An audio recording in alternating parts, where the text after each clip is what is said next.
Guadalupe Radio presenta las noticias semanales más importantes desde la Ciudad del Vaticano en nuestro informativo Desde Roma, con el Padre Jorge Múgica.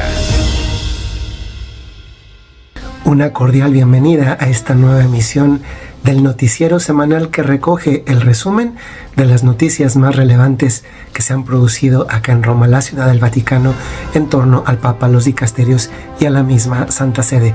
Este noticiero comprende del 4 al 10 de noviembre pasado y vamos a las informaciones. Lo más importante de la semana. Esta semana el Papa Francisco visitó la Universidad Gregoriana de Roma. La Universidad Gregoriana es la universidad eclesiástica más antigua aquí en la capital de Italia y está regentada nada más ni nada menos que por la Compañía de Jesús. El Papa Francisco se hizo presente, no es la única universidad que hay en la ciudad de Roma. En la ciudad de Roma, universidades eclesiásticas me refiero, desde luego, hay otras 16, sin embargo el Papa ha querido hacerse presente de manera especial en esta por una razón, que es la celebración del día académico, que también se puede traducir como el día en que se da el batacanazo inicial de las clases en la universidad, al menos formalmente hablando, porque las clases habían iniciado unas semanas antes.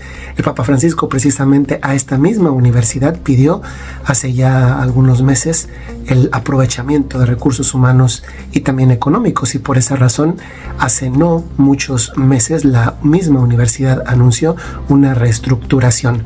Por otra parte, el Papa Francisco, siguiendo en la línea de encuentros con seminaristas de diócesis muy concretas, las españolas, ha recibido a final de la semana pasada a los seminaristas de la provincia eclesiástica de Toledo, los seminaristas de los seminarios mayores.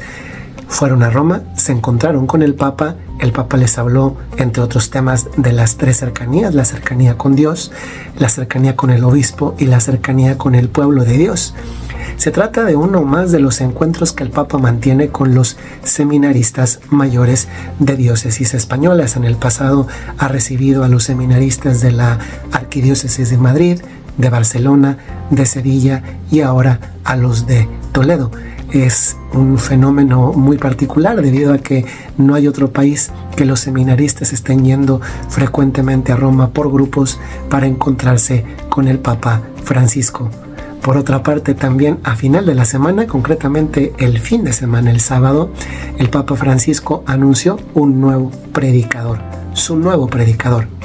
Desde hace varios años, muchos de hecho, hay una tradición en la curia romana. La curia romana recibe predicaciones específicas durante 2 periodos litúrgicos, el Adviento y la Cuaresma. Esas predicaciones están encomendadas al así llamado y conocido predicador de la Casa Pontificia. Este predicador hasta hace poco fue el fraile capuchino y también nombrado posteriormente cardenal Raniero Cantalamessa.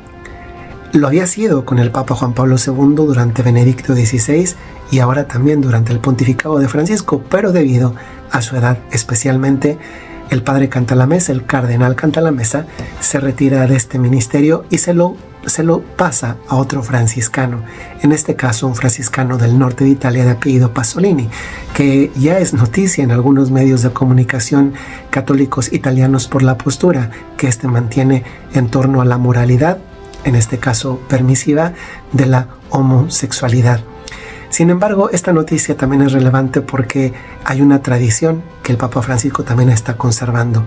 El Papa Francisco adjudicaba, bueno, no el Papa Francisco, pero también ahora en este caso, el servicio de la predicación a los franciscanos. En este caso, con el cardenal Cantalamessa, los capuchinos, mientras que el teólogo de la Casa Pontificia se lo adjudicaba a un dominico. Hasta el momento también es un dominico el teólogo oficial del Papa.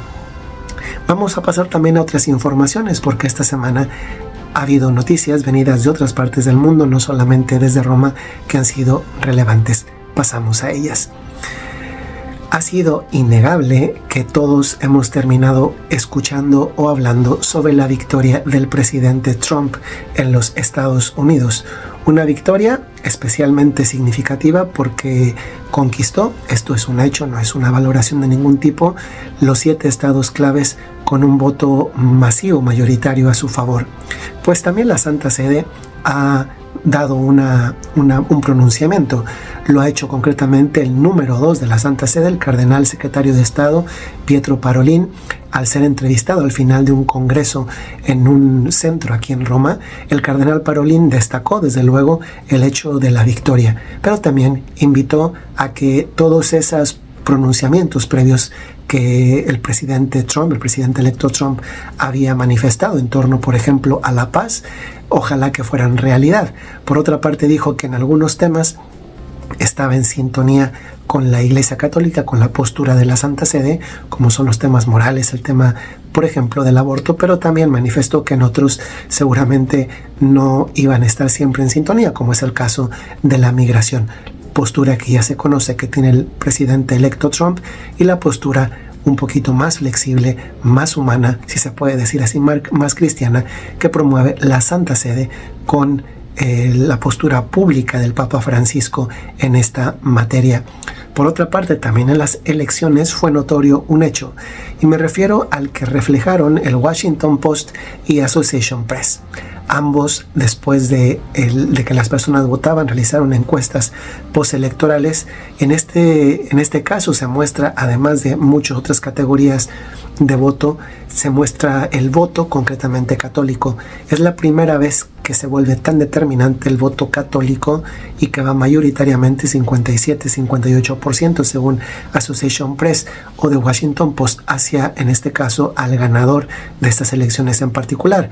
Si a esto se suma el hecho del voto que tuvo los cristianos en general, es decir, también incluyendo a protestantes, el voto sube todavía más. Concretamente en esa categoría religiosa, el voto sube mucho más que incluso el católico, y sumados los dos se convierten en un motor de fuerza, lo cual también vendría a mostrar, aunque no sería la única explicación válida, que también la fe, la moral y la sintonía que las personas perciben que tiene o que tenía en este caso la persona votada, el presidente electo, se ha vuelto, por así decir, determinante.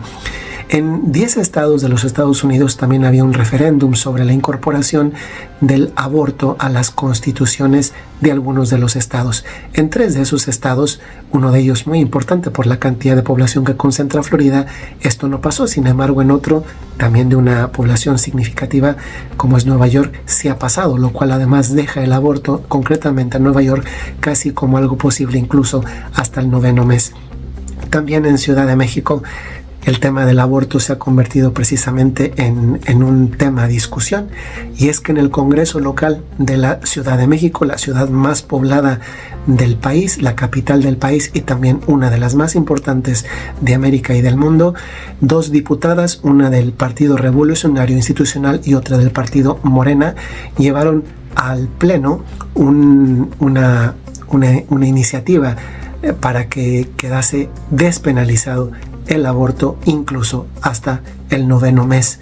Esto parecía que iba a ir hasta adelante, pero por un giro de las cosas se ha detenido, aduciendo que se necesita mayor discusión sobre el tema, lo cual naturalmente no podríamos estar más de acuerdo. Sin embargo, ya la sola consideración de que el aborto inclusive al 9º mes de embarazo sea posible es algo bastante discutible y bastante impresionante y escandaloso. Y finalmente terminamos con una noticia que viene de la Iglesia en Centroamérica, concretamente en Nicaragua, donde el gobierno sandinista, esta dictadura atroz que vive la población nicaragüense y en general la población también de forma particular cristiana del país, ha prohibido que los sacerdotes católicos puedan atender, sobre todo en el caso del sacramento de la unción de los enfermos, en los hospitales del país.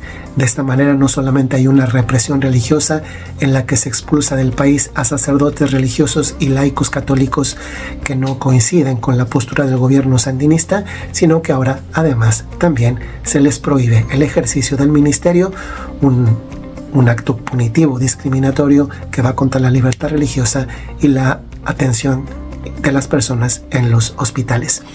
Soy el padre Jorge Enrique Mújica. Ha sido una alegría enorme poder saludarles desde la ciudad de Roma. Estas son las noticias más relevantes acumuladas a lo largo de la última semana que va del 4 al 10 de noviembre. Nos vemos y escuchamos la próxima semana porque afortunadamente Guadalupe Radio es una radio que también se ve. Un saludo muy cordial. Las principales noticias desde el Vaticano en Desde Roma, con el padre Jorge Mújica.